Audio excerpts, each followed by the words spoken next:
So let's go back to our website diagram, more or less. So I'm going to change the color back to burgundy. So anyway, so we have, let's see, we have index.html, that's the home page, and then we're going to have a reddelicious.html and grannysmiths.html. So we have 3 web pages. In addition to that, I will create a subfolder called, let's say, it's called images. So we're going to call it images folder. So this folder is a subfolder of the main folder that contains all the files, web page files and folders and so on. And then within that, let's say obviously under the images folder we're going to have a few files. Let's say all the .jpg. So JPG is a file extension for one of the file extensions for web imagery files. So we're going to have r-d for Red Delicious, and then we're going to have a g underscore s dot let's see, png for ping. That's another common format for web images. So having this diagram ready, or the plan for the website ready, okay, all right, you know where the files are and where they should be and how to link and so on. So you have a basic plan. So that's basic plan for the structure of the web page, website. So let me go ahead and open another paint here. And now let's think about how we are going to have basic page layout. So let's say it's going to be a page. This is going to be index.html, and then here in that page, let's say we could have let's say apples,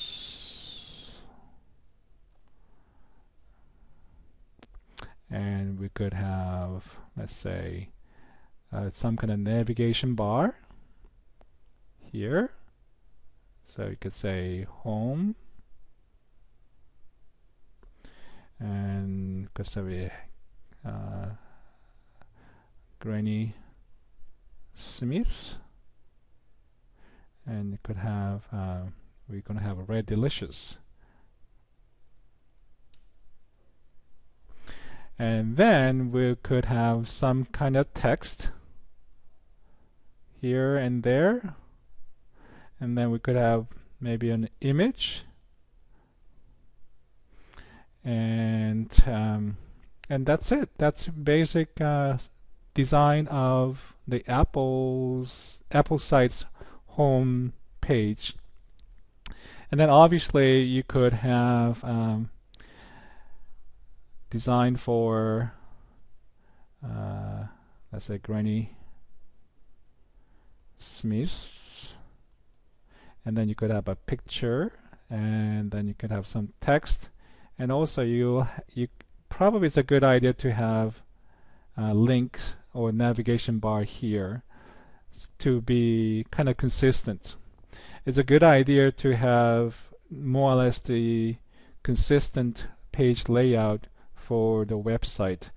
There are many reasons. One of them is giving the viewers or the visitors of the website kind of sense of belonging or a sense of you are in that website as they navigate through your website to different pages and so on. So let's say this is a basic layout plan. So I think we are ready. So let's create a website based on these plans. So let's get technical here.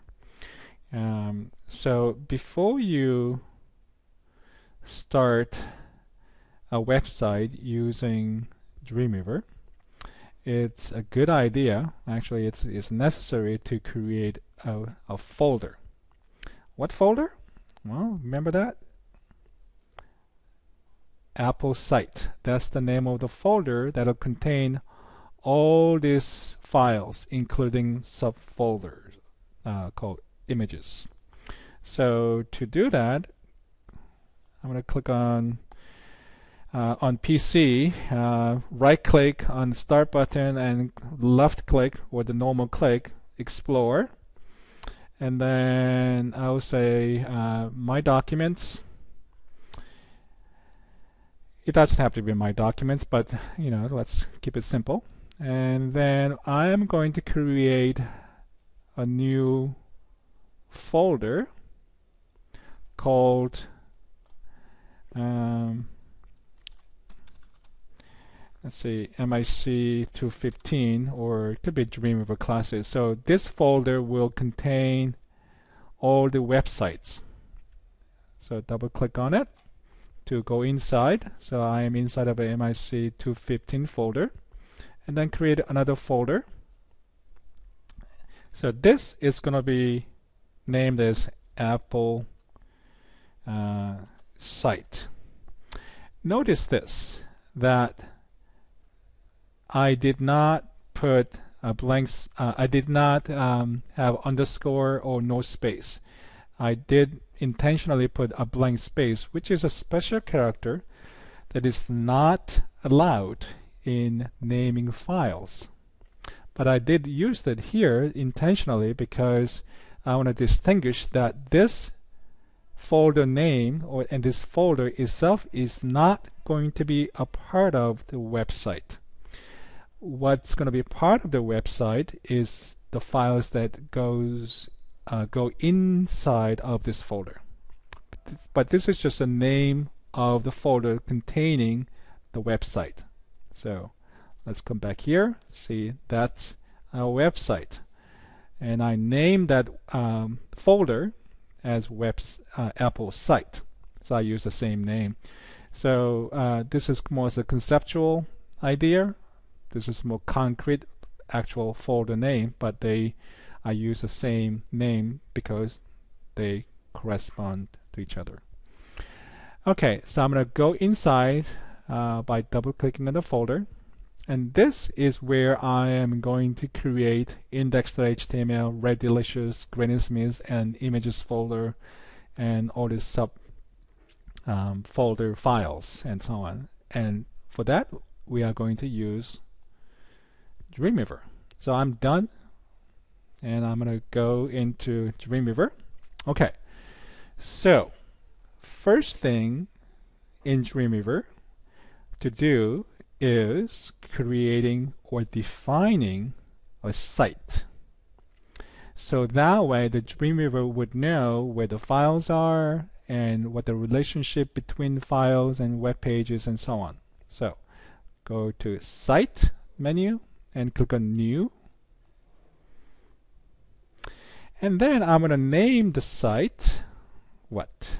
Well, Apple site. I'm just using the same name, this conceptual name, in Dreamweaver site definition. So that is the same thing as the file name, folder name that we just we just create it.